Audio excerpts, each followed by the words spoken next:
जो बुलडोजर चलाए जा रहे हैं वो मेरे हुक्म के मुताबिक नहीं चलाए जा रहे हैं, वो अफसर मेरा लगाया हुआ भी नहीं है। अगर बुलडोजर चलाना ही है तो कम से कम उस महकमे के मिनिस्टर से तो पूछ लेते, उनको कॉन्फिडेंस में लिया जाना चाहिए।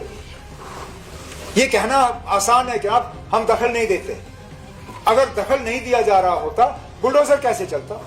मजाल है कि कोई अफसर अपनी मर्जी के बुनियाद पर बुलडोजर चलाएगा। मैंने जैसे इससे पहले दोपहर को कहा, गैर कानूनी सरकारी जमीन पे कब्जे के हक में कोई नहीं है, लेकिन इकलौता आप किसी एक कम्युनिटी या किसी एक एरिया को टारगेट करो सिर्फ इलेक्टेड गवर्नमेंट को बदनाम करने के लिए, ये ठीक बात नहीं है।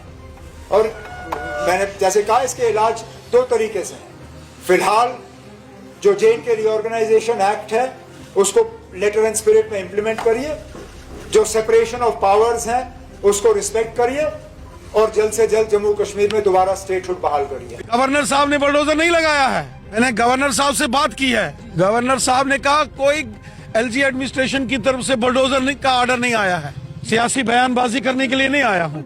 सियासत करने के बड़े मौके हमें मिलेंगे, वहाँ सियासी सवाल पूछे जाएंगे, आज नहीं। कोई सियासी बयानबाजी नहीं करने आया हूँ। एक मिनट, चूंकि सरकार, अब इसमें सरकार किसकी है? जम्मू कश्मीर की चुनी हुई सरकार है। बुलडोजर लगा है तो कोई गवर्नर साहब ने बुलडोजर नहीं लगाया है।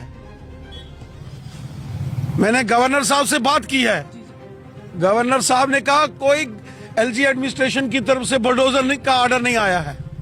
अब कहां से आया है?